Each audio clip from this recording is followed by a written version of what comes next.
नमस्कार, हार्दिक स्वागत छ तपाईलाई इनर उडानमा। यो च्यानल हो तपाईको मनको आवाज सुन्ने ठाउँ, जहाँ जीवनका उतार चढावलाई मनको आशा र आत्मबलले जित्ने कुरा हुन्छ।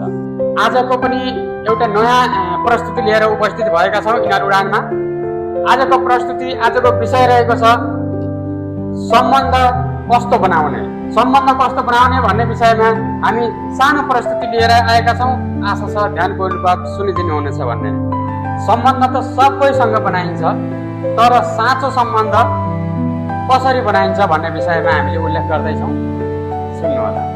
सम्बन्धलाई गहिरो, सच्चो र सधैँ टिक्ने बनाउने यही साना तर एकदम महत्त्वपूर्ण कुरा हो, जसले तपाईँको जीवनमा रमाउन सक्छ, जसले तपाईँको जीवन बदल्न सक्छ।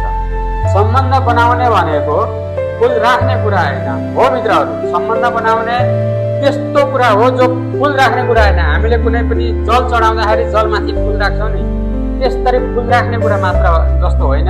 सम्बन्ध भनेको एकदम गहिरो तरिकाले बिरुवा रोपे जसरी हामीले कुनै पनि बिरुवा रोप्छौँ भने बिरुवा रोपे जस्तै रोपेर जहाँ माया र पानी एकसाथ मिलाएर चाहिँ हामीले धैर्य गर्न सक्छौँ। त्यसमा बिरुवा रोपिसकेपछि त्यसलाई उमार्ने, फल्ने, फुल्नेको लागि हामीले धैर्य गर्न सक्छौँ। त्यो भनेको सम्बन्ध बनाउनु हो, माया गाँच्नु हो। समझदारी मल हो र गहिरो धैर्य घाँच्मा हो क्या साथी। कोही बोलेको छ त्यसलाई सुन्ने बानी बस्छ ल मित्रहरू। बोल्ने सबै गर्छन् तर सुन्ने कम मात्रामा गर्छौँ हो हामीहरू पनि।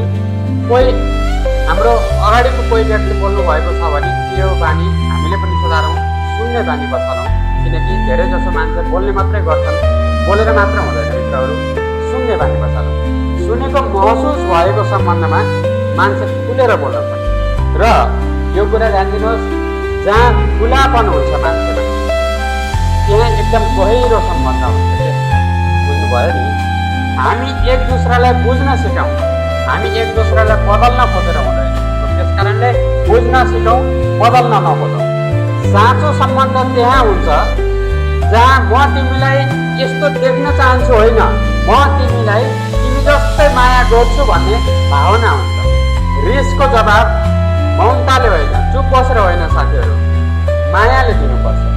सबै कुरा सहनुपर्छ भन्ने होइन साथीहरू, तर बोल्नुभन्दा अगाडि कसरी बोल्ने भन्ने कुरा सोच्न सकियो भने सम्बन्ध अझ गहिरो हुन्छ, अझै मिठा। माफ गर्न सिकौँ। यदि कसैले गल्ती गरेको छ, कसैले सरी भनेको छ भने त्यसमा माफ दिन सक्नुहोस्, माफ दिनलाई सिक्नुहोस्। हजुरले पनि सिक्नुपर्छ, हामीले पनि सिक्नुपर्छ, जान्नुपर्छ, बुझ्नुपर्छ। यानि कि कसैले पनि कसैलाई माफ दिन अथवा क्षमा याचना गरेको छ भने क्षमा दिन सक्नुपर्छ र त्यो हामी आफूले पनि सिक्नुपर्छ। केही गल्तीहरू साँचो मनले माफ गरियो भने त्यसले सम्बन्ध अझै विश्वासिलो बनाउँछ। किनकि पर्फेक्ट मान्छे खोज्दा जीवन बित्ने गर्छ, तर ती इनपर्फेक्ट मान्छेलाई माया गर्न सक्दा जीवन बन्दछ। सिर्फ म तिमीलाई माया गर्छु भन्दा पनि तिमी आज थाकेको छौ है भन्ने जस्ता व्यवहारले सम्बन्ध अझै मिठास, अझै गहिरो रहन्छ साथीहरू। अहङ्कारले होइन, आफ्नोपन राखौँ। साँचो सम्बन्धमा कसले कति झुक्यो, कति गल्ती गरेर माफ माग्यो भन्ने कुरा हुँदैन। त्यहाँ त तिमी र म होइन, हामी भन्ने भावना हुने गर्छ साथीहरू। सम्बन्ध कस्तो बनाउने? त्यो यस्तो होस् जहाँ डर होइन, भरोसा होस्, जहाँ फेर्ने सास सँगै नभए तापनि साथ सँगै होस्, जहाँ सास सँगै नहोस्, साथ सँगै होस्।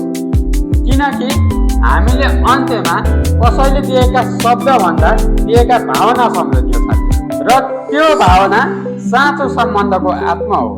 इनर उडान, जहाँ सम्बन्धले आत्मा छुन्छ। धन्यवाद। यो यात्रासँगै साथ दिनुभएकोमा यहाँहरूलाई नमन गर्न चाहन्छु। हाम्रो यो भिडियो कस्तो लाग्यो लाइक, कमेन्ट र सेयर गर्न नभुल्नु होला भन्दै हजुरहरूसँग बिदा हुन्छु। नमस्कार।